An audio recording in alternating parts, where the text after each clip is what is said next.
This is An-Nadeem town Khode, and it is a house of Malik Aslam Sahab. Malik Aslam Sahab belonged to this town, this village, but he settled there in the United Kingdom for the past several decades. He is quite a philanthropist, and here you can see that a lot of madrasa students, seminary students are sitting here, they are eating. And it is quite a routine here because Malik Aslam Sahab spends a lot of money on needy and poor people. His young son died there Age of 19. at the age of 19 only, probably in a traffic accident. And that was a trauma he couldn't forget. It was an emotional wound which could not be healed till now. Never be healed. And will never be healed, probably. It cannot be healed. And Malik Aslam Sahab is unable to carry on his business, his economic activities. He has focused and concentrated upon philanthropic work in Pakistan, particularly here in this village, which is Khode. An-Nadeem town. Nadeem was the name of your son? G. Nadeem Nadeem. Malik. Malik Nadeem is the name of his son, his late son. Let's talk to Malik Aslam Saab. Assalamu alaikum, Malik Aslam Saab. G. How are you, sir? I'm all right. I am all right. So, it is. I was there in a walima, Yes. in a walima banquet, and I heard you a lot there because before the food arrived, it was probably an hour or so, and you kept talking. I kept listening there. Yeah, I was talking to the guests from Islamabad. They want to know about me. They never met me before. They met me only in a walima, and they want to know what I'm doing, where I come from, all that with the general talk. But it was quite general. I was impressed a lot. I thought that being a journalist, I should never miss this story at all. And that is why I am here only after 2 days and wanted to speak to Malik Aslam Sahab. Malik Aslam Sahab, you are there. Were you born there in the United Kingdom? No, I born in Hong Kong. I born in Hong Kong. My father was Hong Kong at the time I born. And at what age did you migrate to United Kingdom? But age of, I think age of 13 or 14. So you are quite a teenager. 13 or 14. Teenager. Teenager, very teenager. During your teen, you left Hong Kong along with your parents, or you left along alone? with my parents, along with my All parents. of you migrated to United Kingdom. My brother already shifted to England, and my father come back to Pakistan. So he don't leave me in Hong Kong alone. They send me to Britain. To your elder brother, along with your Yeah, my to your elder brother. My older brother was in England.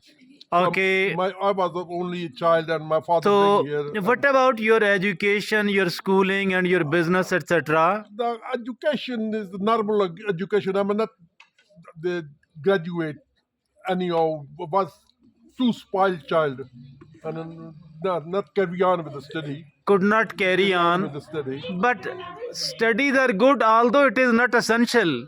What is very important, it is being a responsible human being, and it seems that you are quite a responsible human being. And if an education, a degree, a graduation, a post graduation does not make you a responsible human being, all of the education, all the schooling is just wasted, and it's of no use at all. So then, did you do some sort of business over there? Carried on some sort of job? My son, before he died, he have two restaurants. Okay. Two restaurants, and he was doing very well, and he got a lot of friends. The business was doing so nice, but after he died, I close up all the business because I'm not. Well, I never carry on with my business. Even my daughter wanted to carry on the brother names to restaurant and all that, but some another reason she was too crying when she my brother's name. She cried. Unbearable. So, Unbearable pain indeed. so And even I mean, when did it happen? oh, forget it now. Many 15 years, 18 years? He was 18, and I think, but yes. When did it happen? 20 years back, 15, 17 years back, when did it happen? Probably. Around 70, 65 or 17.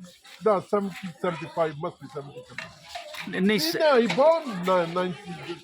Oh, man, You're confused at the moment. I cannot remember that. But only at the age of 19, he was having a great two restaurants there in the United Kingdom. My son was 19 when he had accident. When he had accident, he was only He 19. was only 19. But at the age of 19, he was such a good businessman that he was running the two restaurants there. There, yeah. He's a very intelligent, dynamic, quite an active man. Very, very intelligent.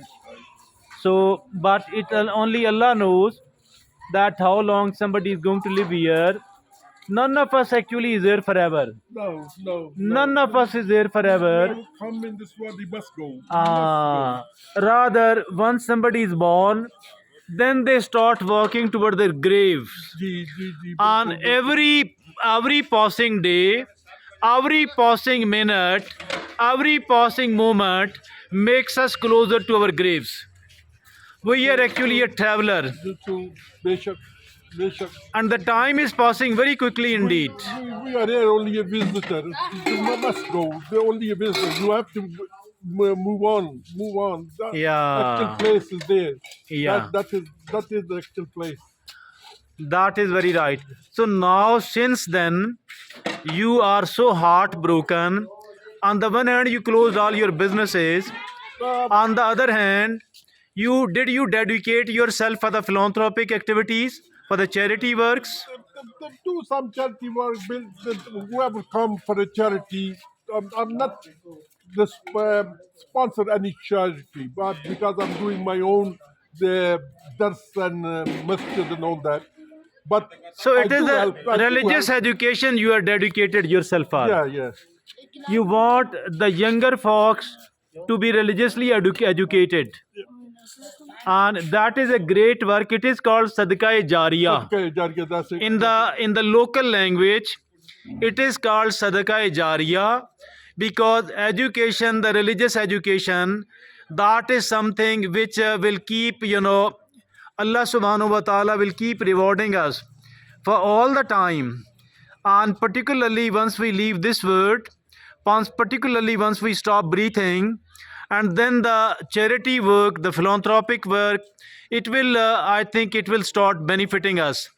So whatever you have opted for, it is something very right indeed. So you are running a religious seminary here, Ji. and you frequently come here for that purpose. I come every year before my son actual birthday.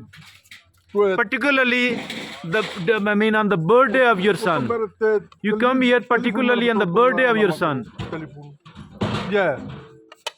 That is great. That is the only time I come to celebrate a little bit, keep away from my daughter because when we are there, they're too much crying and they can't make brothers happy birthday and all that. So we came here and let that do themselves. Whatever they do. Okay. So Indeed, it is something which is, I think, it is a wound and a trauma which cannot be healed. But despite all that, we do have to live. yeah, I mean, all the days which we are supposed to live here, we do have to live here. And we can't do anything else, we can't help. But it is really, really great what you are doing. I think you have made your life more and more meaningful. Once, that's a beautiful face. so beautiful. Let me zoom in. Such a beautiful, handsome, smiling face. Very, very right indeed. And the face shows that how intelligent and dynamic the person, the boy was. But Allah knows how long somebody have to live here, and when they do have to move back to the final destination. And it is the An-Nadim town, and Nadim was the late son of Malik Aslam, Malik Muhammad Aslam Sahab, ji ji ji Malik Muhammad Aslam Sahab. And that is all. Anything else, Malik Muhammad Aslam Sahab, you want to say? No, And nothing much to say. okay, that is great. Great, Malik Muhammad Aslam Saab, and very nice talking to you. Thank you. Although it is something very painful indeed, but maybe while talking, after talking, the pain can be relieved up to a next extent, or maybe it does provide some sort of catharsis. Somehow, Malik Muhammad Aslam Sahab, thank you very much for talking to me. Welcome, you welcome. And here I am Abdul Khalik Darwish from An-Nadim town. An-Nadim town, Nadim town. It is Nadim is the name of his late son. Malik Sahab has reserved a plate of pilau for me as well. And it is quite a routine here that religious seminary students, they come here, they dine here, and then they leave back. They pray for the soul of Nadim, Muhammad Nadim, and Malik Muhammad Aslam Saab and his family. That is all from here. I'm Abdul Khalik Darwish. Thank you very much for watching. Thank you. Thank you.